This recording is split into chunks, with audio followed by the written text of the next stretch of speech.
Hey, Tony Gasser here. I want to pop in with a little quick message. Now, it was something me and my wife was talking about, and it's something that we have kind of focused on in our relationship. And I realized this what happens with so many relationships and why so many relationships fail. Now, it's a scripture in the Bible that says it's the little fox that spoiled the vine. And my dad would always use that, and I don't really know the real true context of it, but in another scripture, a little bit of leaven the whole lump. And you hear these things just talking about the little things that can turn into a big thing, the little things that can spoil or ruin a big thing. And that's really at the root the problem with a lot of relationships. So it's kind of like on Instagram, I stopped answering DMs. I'll look at a DM, but I stop answering DMs on Instagram because 90% of them are from women. So the only DMs I answer are from men. And yes, it could be 100% innocent, but what if I answer a DM from a woman and my brand is getting bigger and it's other men who do what I do who are not married and they doing it for money. It's other men who do what I do and they married and they get caught cheating on their wife. They cheating on their wife even if they're not getting caught. And it's all this stuff going on. Now I could become guilty by association. So something as small as a DM, somebody asking, hey, when is this sale gonna happen again? I can't answer it. You read my bio, click on where it says email, send in an email through a professional channel. That email comes to me or my wife or an assistant, and now, which we are our own assistants, and then you get a response that way. But in that DM, that's a private one-on-one interaction to where what if somebody got the wrong intentions and they take that DM and they say, oh, I'm talking to Tony Gaskins in the DM and we going back and forth, and then somebody say, oh, well, you know where that could lead. A lot of affairs start just innocent, just talking at lunch or in the lunch line in the cafeteria. That's where a lot of affairs start, working on a project for work, just business, but then that conversation keep going. You see what I mean? So I had to think about that as I grew, as my brand grew, as my wisdom grew.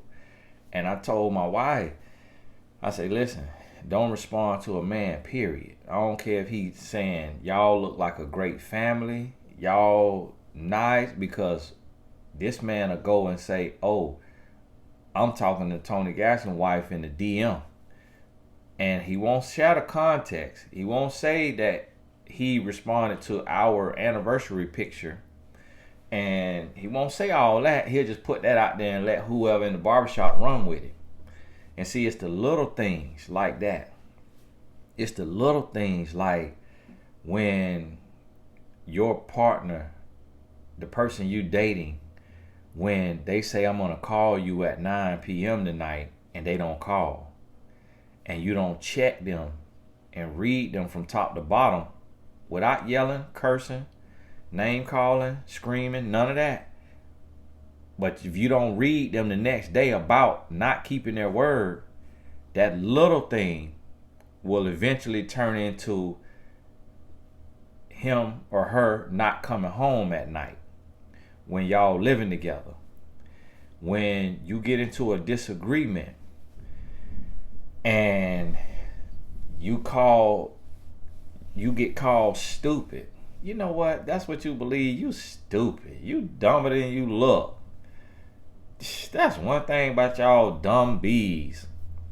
And it just was a little disagreement, and you might be 6 months in, and you just look at it like it just talk. I'm not stupid. Don't call me stupid. But you don't really get all the way in and say, listen, let me tell you this. Don't you ever in your life call me anything other than my name or a child of God. Try me again, and that's going to be your last time ever talking to me. See, you got to get all the way in there and check that. And my wife, she'll check me with with silence. You know, she don't. I already know if I did something wrong when we were dating, when we got married. Silence or leave. She don't call town hall meetings and let's talk about this or nothing like that. And once or twice she said it verbally. Don't yell. Don't raise your voice at me. The first time I tried to yell at her, I think we were dating.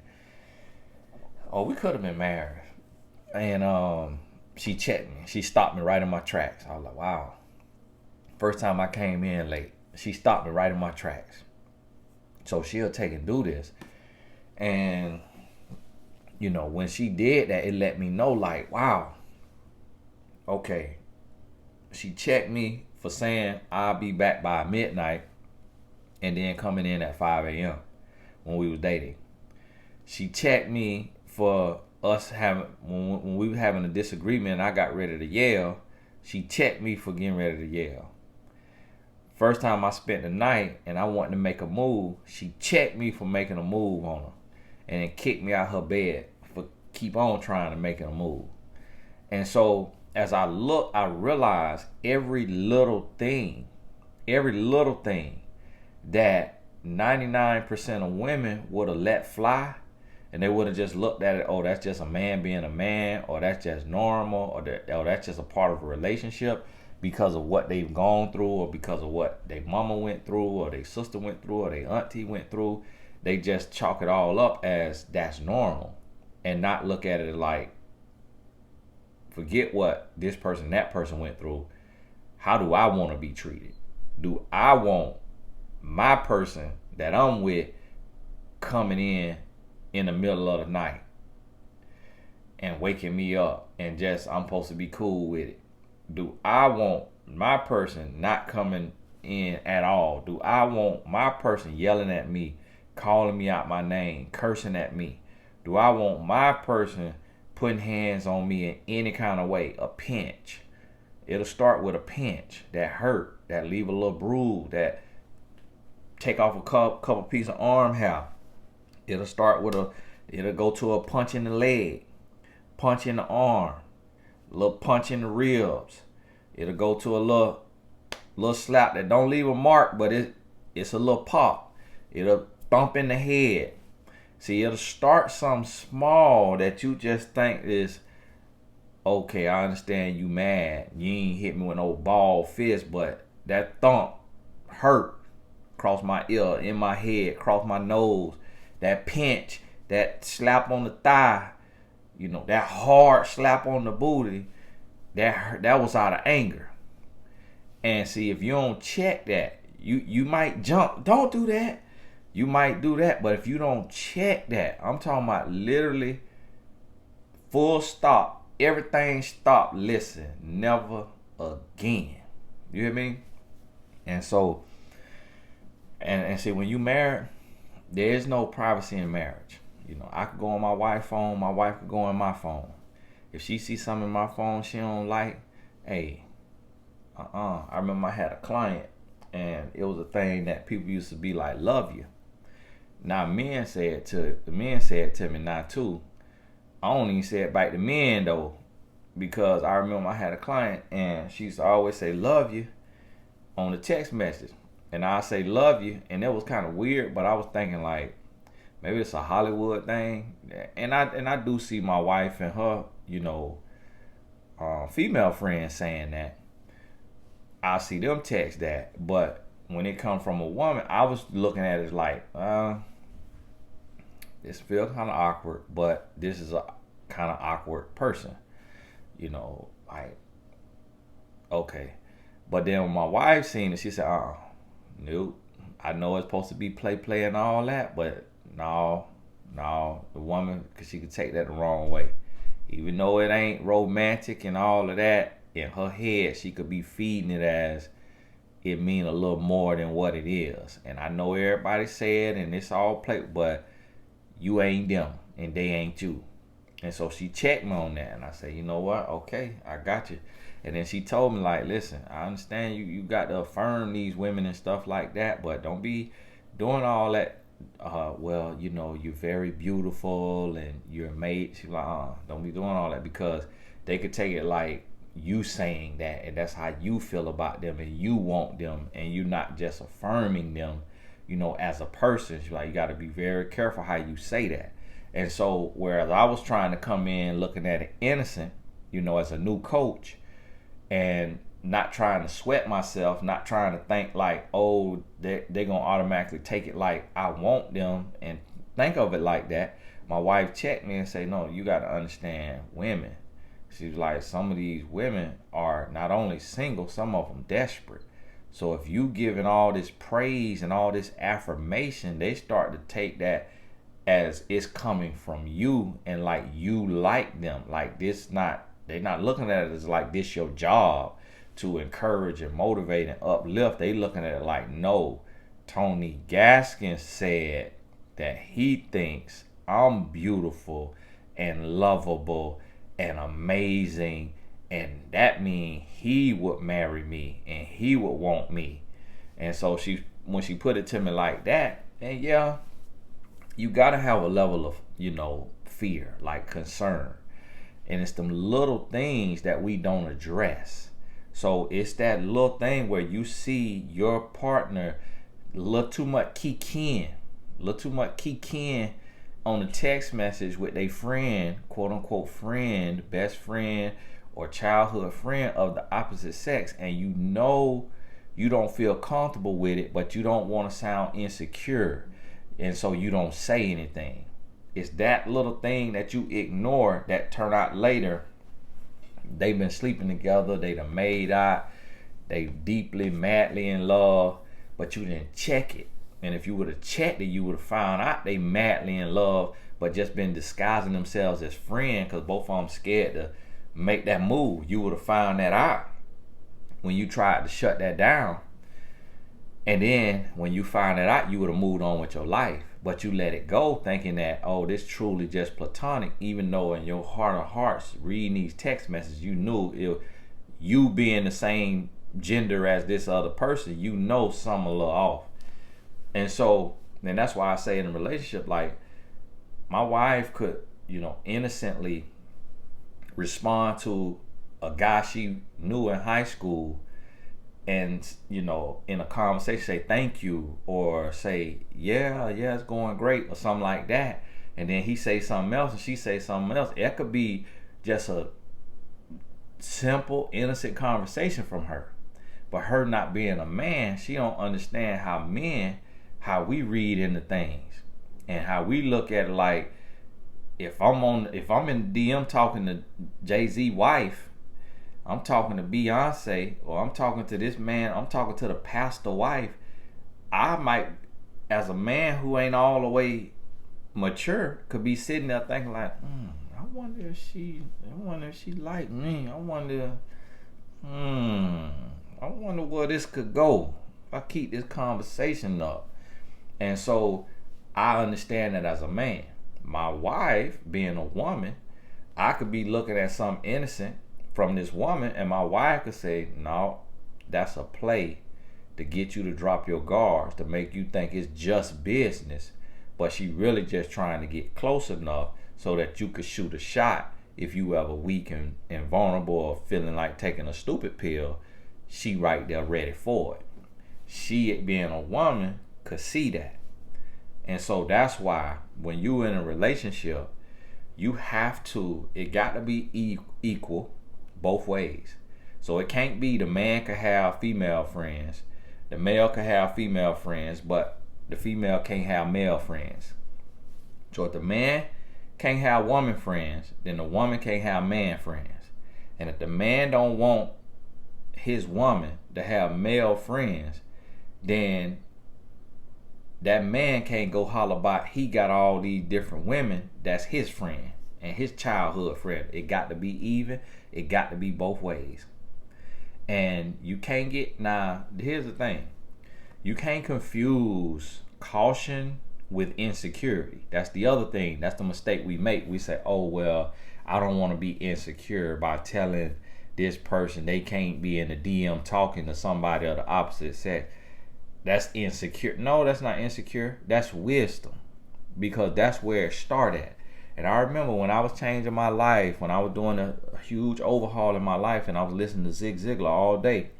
Zig Ziglar said on his podcast, he said, listen, and this a little, he God rest his soul, he was like a scrawny built white male, and nothing like from a magazine or nothing like a model type looking guy that they show us in movies and magazines.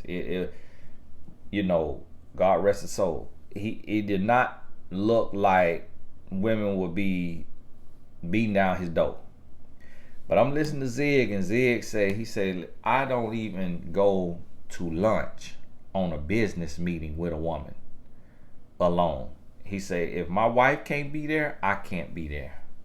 He said, or if a third party can't be there, I can't be there. He said, I don't do, even though it's a business meeting and it's in public, and he said, I don't want anybody to walk by and get the wrong idea and think something going on. And I don't want anything to be to where it could lead to something.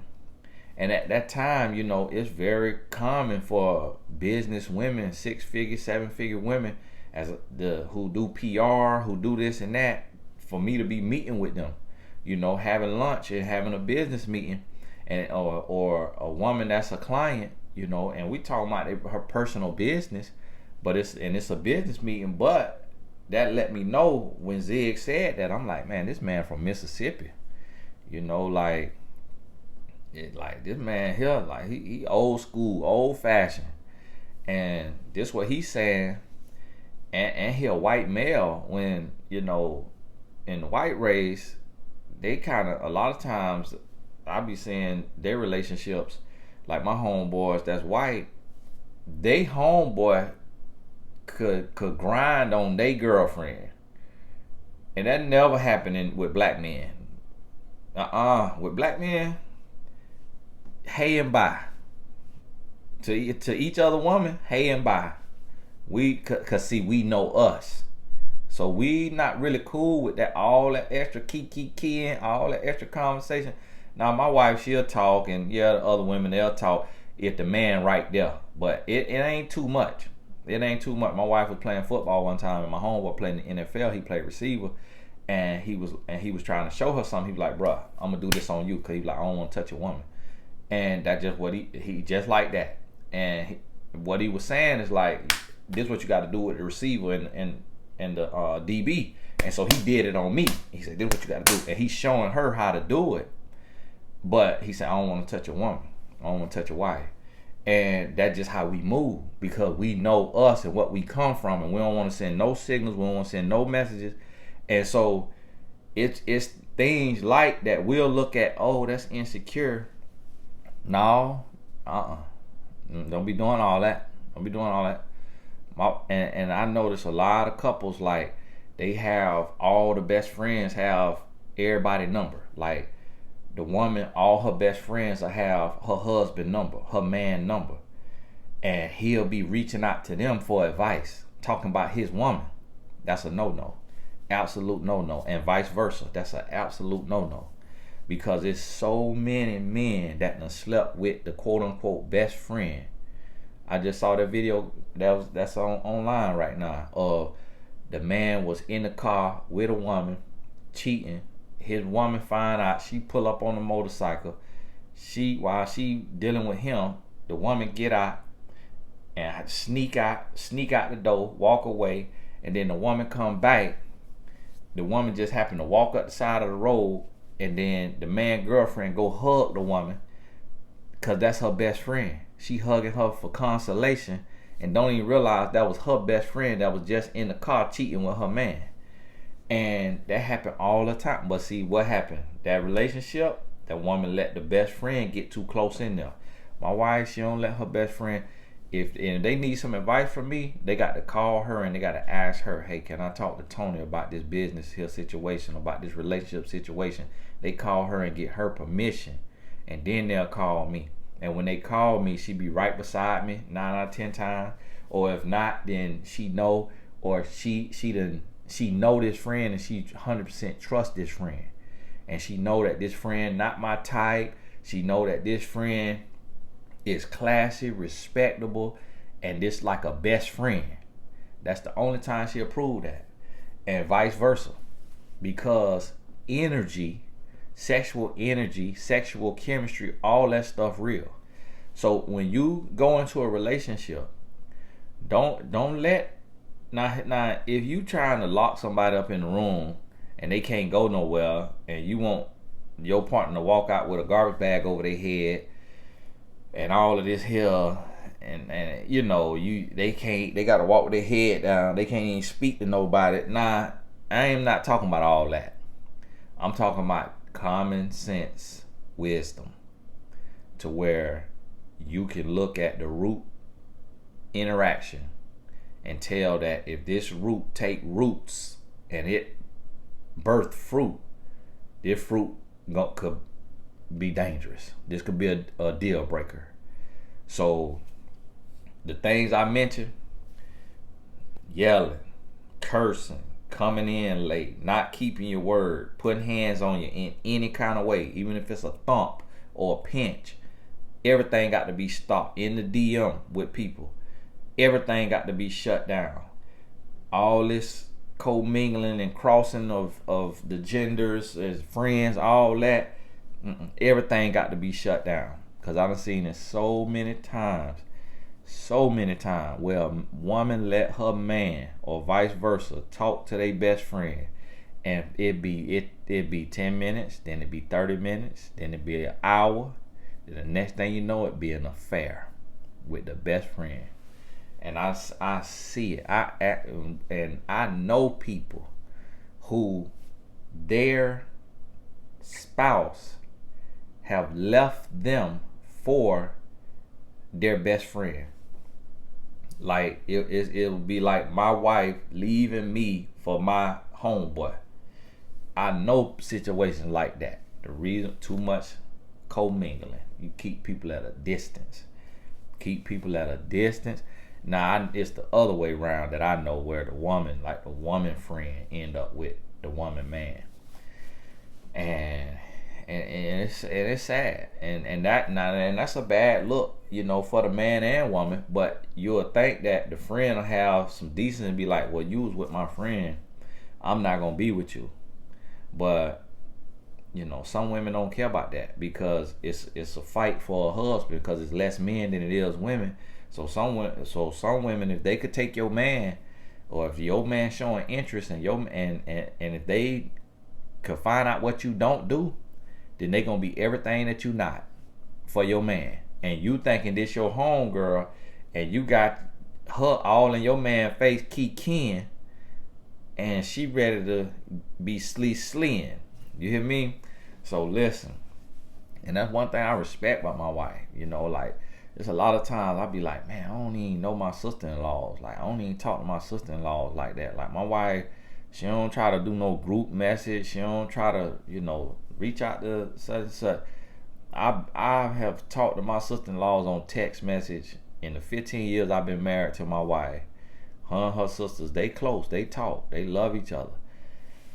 I've talked to my sister-in-laws probably one time each on the text message. Probably one time. And it ain't anything that need to be found out. Like, I could have a picture that my sister-in-law need, and I got my sister-in-law number. I'm supposed to text that to my wife, and my wife send it to her, and vice versa. And that's just how she run it. And you know what? I respect that. I respect that, because it has been thousands of situations where a man has slept with the sister of his wife, or of his girlfriend, or the mother of his wife, or of his girlfriend. And so that's the thing. So you got to look at, if you single right now, look at all the little roots, all the little incidents, all the little things that you're gonna have to address to make sure it don't turn into nothing big. And so that actually helped me decide to be faithful to my wife, is because for every little thing that she checked, I was like, you know what? If she checking me on this, like if I can't raise my voice in an argument, how in the world I'm gonna get away with cheating? Like if I can't come in the house late from the club when we were dating, how am I gonna get away with cheating? How am I gonna pull a affair off if I can't come in the apartment late, a few hours late? When it's some men don't even come at all night. Some men be gone 2-3 days and the woman still let them come back. My wife was on my head by coming in a few hours late, and honestly, I wasn't even out doing nothing bad.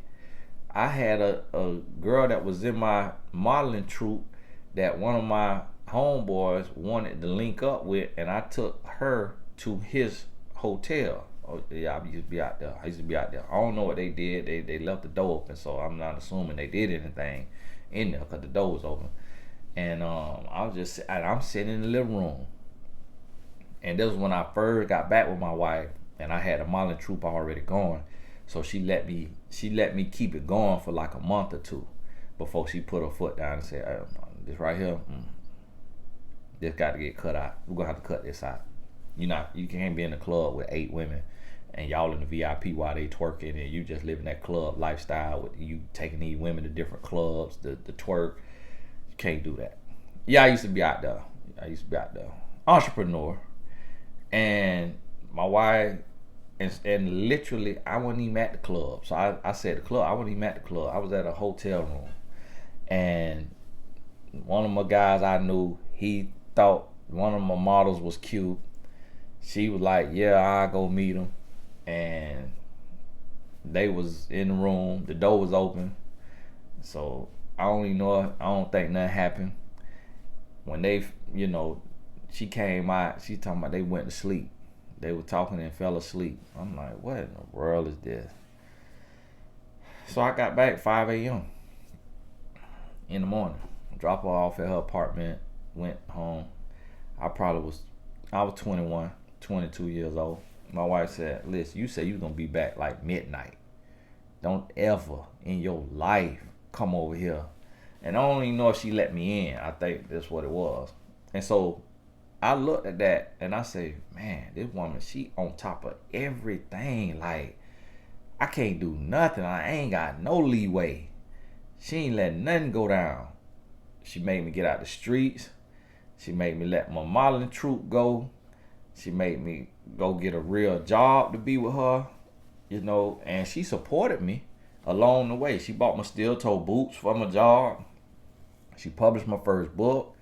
So she was riding with me if I'm going the right way. She said, but if you going the wrong way, I'm getting off at the rest stop, at the next stop, I'm out of here. And that's what you have to be thinking about in your relationship. Stop letting little things. I find little stuff to check. Just checking little stuff. Let's check this right here right now. So that 5 years down the line, this don't turn into something. I know this your homeboy from high school, but these boys, they got an agenda. Don't respond no ha-ha. Don't respond no thank you. Nothing. Don't respond nothing. Because you don't know what he finna take to the barbershop. And then one day, this man that went to your high school that's responding to your stories, one day it could be a major celebrity. And then he in the song line, because I may be at that point the #1 life coach in the world, #1 life coach in the country, and he want to make it his point to have some interaction with my wife. Now, and then not only is he could go and be spreading lies and rumors about an innocent response, but then I got to go to prison for taking his life for trying me like a baser. So now let's nip this in the bud, because I already see how the devil gonna try to use this later. The devil will use this to have me doing life in prison, because he know I'm about that. And so he will use your innocence to have me doing life in prison, because this man trying me. And knowing I ain't all the way stable yet, to not take that man's life on accident, allegedly. And so listen to me. You got to see these little things that's popping up, and you got to nip them in the bud, because when you look at it, if this continue to happen, what could this be? An affair, an assault, this, that, and the third. Hey, this is Tony Gaffney. God bless you. We'll talk soon.